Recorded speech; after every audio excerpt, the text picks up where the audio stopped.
আসসালামু আলাইকুম। ক্ষমা চেয়ে নিচ্ছি কিছু কথা বলার জন্য।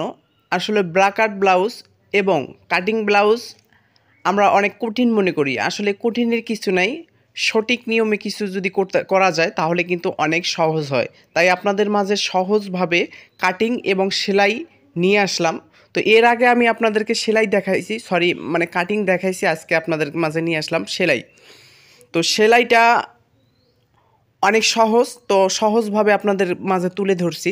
তো আপনারা যদি প্রশ্ন করেন যে কাটিং কই, তো কাটিং আমি আপনাদেরকে বলতে পারি, আমি অলরেডি 2 দিন আগে আপনাদের কাটিং আপলোড দিয়ে রাখছি। তো ডিসক্রিপশন বক্সে আমি লিঙ্ক দিয়ে রাখবো, সেই লিঙ্ক ক্লিক করে আপনি কাটিং দেখতে পারেন।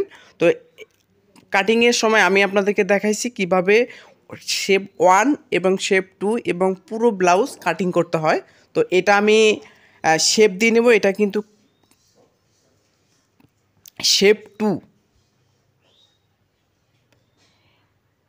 কিভাবে শেপ দিতে হবে দেখেন, সাধারণ ব্লাউজে যেভাবে শেপ দেয় এটাও কিন্তু সেভাবেই আপনাদের শেপ দিতে হবে।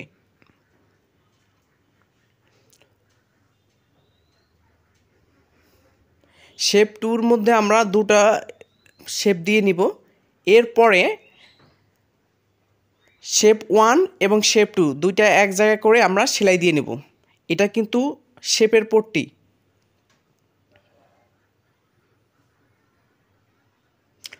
কোন পজিশনে সেলাই দিতে হবে আপনারা দেখুন। অবশ্যই একটু ফাঁকা করে সেলাই দিতে হবে, যাতে পরবর্তীতে চাপ না পেয়ে ছিঁড়ে না যায় বা ফসকে না যায়। এই সিস্টেম করে আমাদেরকে সেলাই দিয়ে নিতে হবে। সেলাই দেওয়ার পরে যেহেতু সিলিং কাপড়, তা অবশ্যই আমাদের কি করতে হবে, আমাদের লক সেলাই দিতে হবে।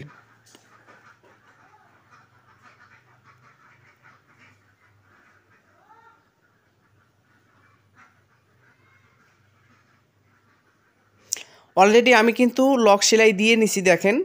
তো লক সেলাই দেওয়ার পরে আমাদের কি করতে হবে, একটা চাপ সেলাই দিতে হবে, যেটাতে আমরা জয়েন দিছি পার্ট 1 পার্ট 2, সেই জয়েন্টটাতে আমাদের একটা চাপ সেলাই দিয়ে নিতে হবে।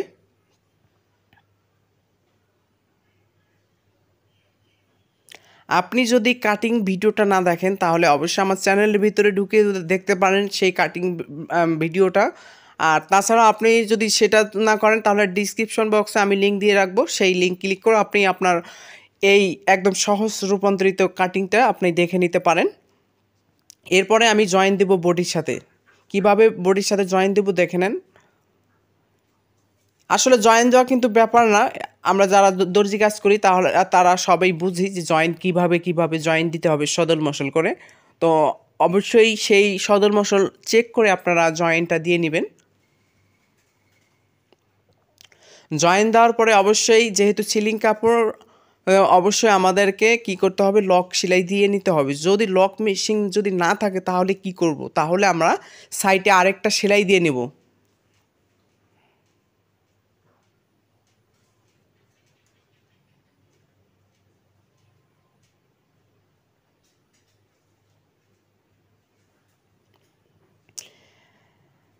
ফিনিশিং করার ক্ষেত্রে আমাদের কি করতে হবে, একটু কষ্ট করে একটু ডলে নিতে হবে। তো ডলে নেওয়ার পরে আমাদের এই অনুযায়ী আমাদের আরেকটা চাপ সেলাই দিয়ে নিতে হবে। আসলে কাটিং ব্লাউজ বা ব্রাকাট ব্লাউজ যেটাই বলি না কেন, ব্লাউজের নাম কিন্তু একই।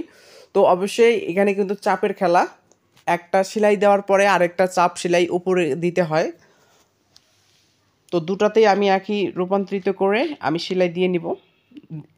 এরপরে নিচে কিন্তু আরেকটা জয়েন আছে, তো এখানে জয়েনের খেলা। এখানে কিন্তু ব্রাকাট ব্লাউজে কিন্তু জয়েন বেশি হয়।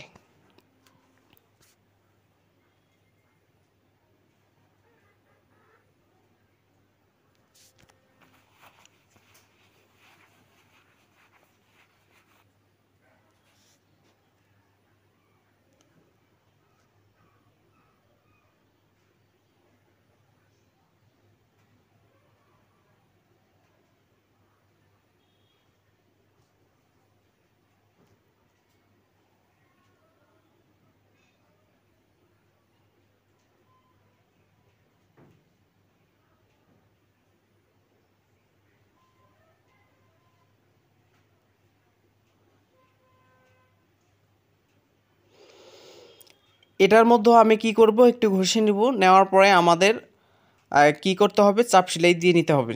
তো চাপ সেলাই কি কোন পরিমাণে দিবেন, প্রায় 1-1.5 পয়েন্ট অনুযায়ী আমাদের একটা চাপ সেলাই দিয়ে নিতে হবে।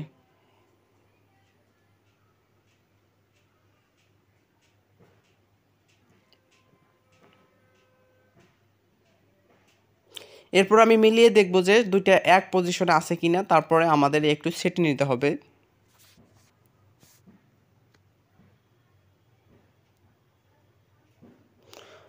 অবশ্যই সেটে নিতে হবে, যে দুইটা যদি এক অনুযায়ী না থাকে তাহলে একটু হালকা পাতলা সেটে নেবেন। আর যখনই আপনি দেখবেন যে না ঠিক আছে, ঠিকঠাক আছে, তখন আর করতে হবে না।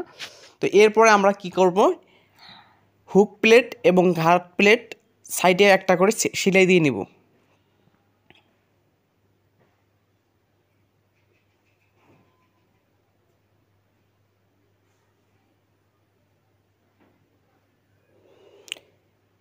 এটা হচ্ছে হুক প্লেট চিকনটা, আর শেপটা যেটা থাকে সেটা কিন্তু ঘাট প্লেট, এটা ঘাট প্লেট।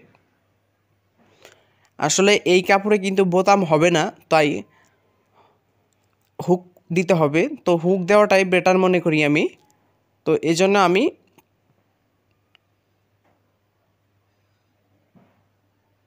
হুক ব্যবহার করব।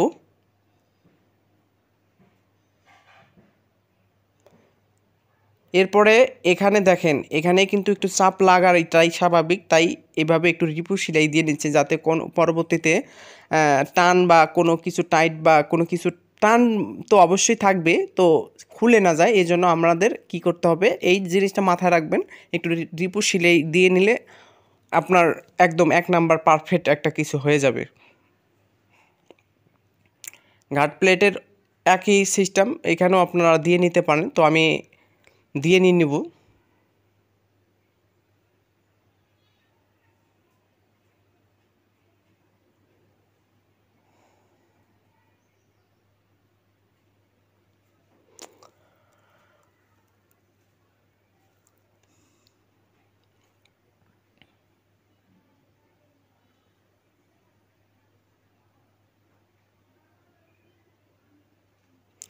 এরপর আমরা গলা লাগাবো।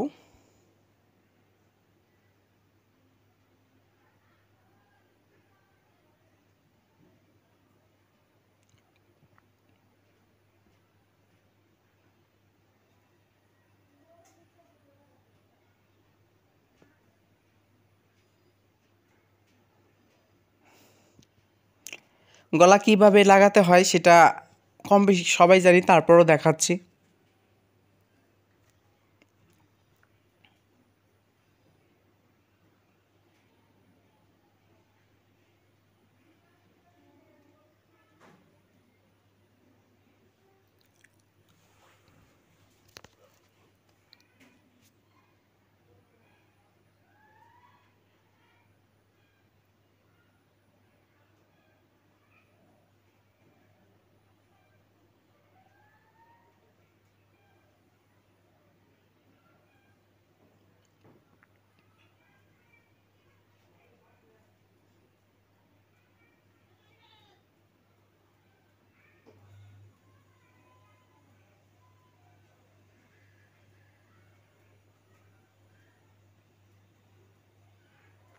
এরপরে আমরা এভাবে আটকিয়ে দিব, দেওয়ার পরে পিছন পার্ট এবং সামনের পার্টটা দুই জায়গায় ঘাড়া জয়েন দিয়ে নেব।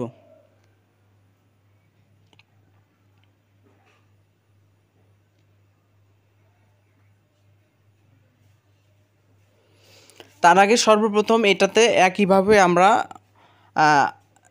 মুড়িয়ে সেলাই দেওয়ার পরে আগে গলাটা লাগিয়ে নিব, নেওয়ার পরে আমরা সেই কাজটা করে নিব।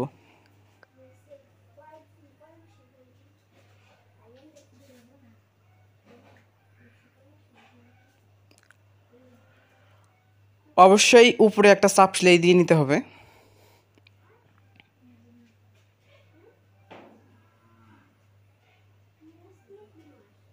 এখানে একটা আটকানো সেলাই দিব, এটা কিন্তু সেলাইটা থাকবে না, পরবর্তীতে এটা খুলে ফেলবো, তাই কোনো রকমে আমি আটকিয়ে দিলাম।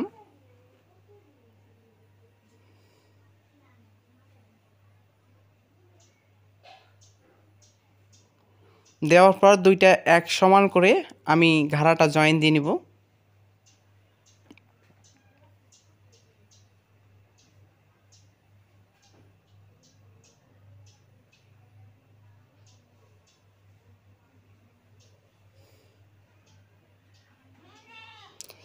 নেক্সট আমাকে যেটা করতে হবে, আমাদের বডি এবং কোমর অনুযায়ী যত মাপ তত মাপের অনুযায়ী আমাদের মাপটা অ্যাকুরেট মাপ দিতে হবে। এখানে মাপের এই জায়গায় একটু সতর্ক রাখতে হবে যে সঠিক মাপটা আমাদের হচ্ছে কি না। সঠিকভাবে মাপটা হলে আমাদের পারফেক্ট ব্লাউজটা হয়ে যাবে। আর যদি মাপটা যদি অ্যাকুরেট না থাকে তাহলে আমাদের টাইট বা লুজ এটা হওয়াটাই স্বাভাবিক, তাই না? তাই আমাদের এখানে সঠিক মাপটা দিতে হবে, আমাদের কত বডি কত কোমর এই অনুযায়ী। ওকে,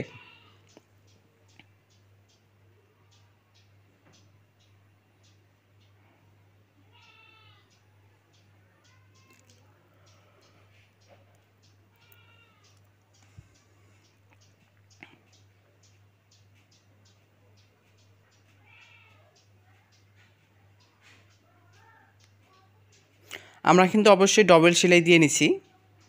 আপনারা অবশ্যই ডবল সেলাই দিয়ে এভাবে একটু ডলে নেবেন।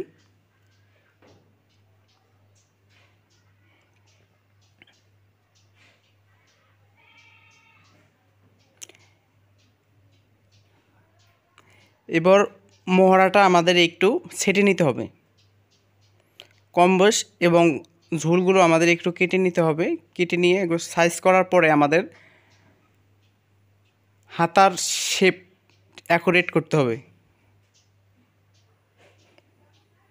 এই অনুযায়ী আমরা একটা মাপ দিয়ে দিব, এখানে ধরবো, কারণ এটা সেলাই মার্জিন বাদ দিয়ে আমাদেরকে মাপ দিতে হবে। মাপ দেওয়ার পরে যে কতটুকু পরিমাণে আমাদের সেলাইটা পড়বে, সেলাই পড়ার পরে 1 পয়েন্ট বেশি আমরা একটা চিহ্ন দিয়ে রাখবো যে এই অনুযায়ী আমাদেরকে সেলাই দিতে হবে। আমরা দুটো এক জায়গায় করে আমরা সেই মাপটা অ্যাকুরেট করার জন্য চিহ্নটা দিয়ে নেব। অবশ্যই এভাবে আপনাকে অ্যাকুরেট করার জন্য মাপটা দিয়ে নিতে হবে 1 ইঞ্চি 1 পয়েন্ট 2 পয়েন্ট বেশি রাখার পরে।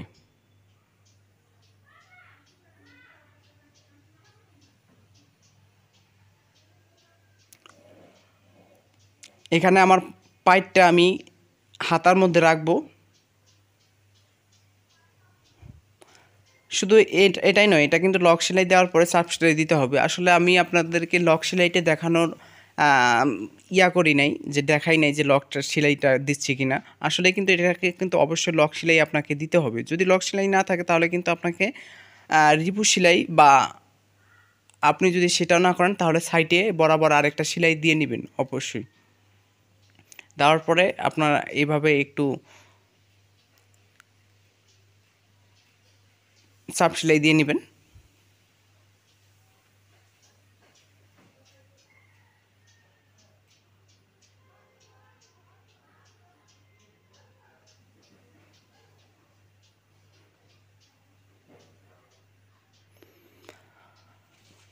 হাতার মুখ আমি দিব 5, তো আপনার কত আপনি ততই নেবেন। আমি 5 দিব বলে আপনি 5 নেবেন এটা কিন্তু নয়। ওকে, আপনার যত তত আপনি নেবেন। এরপরে আমাদের শেপটা দিতে হবে। শুধু কোন পাশে শেপ দিব আপনারা দেখেন। আসলে এটাকে তাল পাট বলা হয়।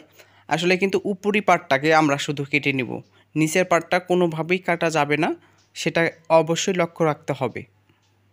আমরা দুই পাশে উপরি অংশটা কেটে নিব। ঠিক হাতার ক্ষেত্রেও একই, উপরি অংশটা কেটে নিতে হবে।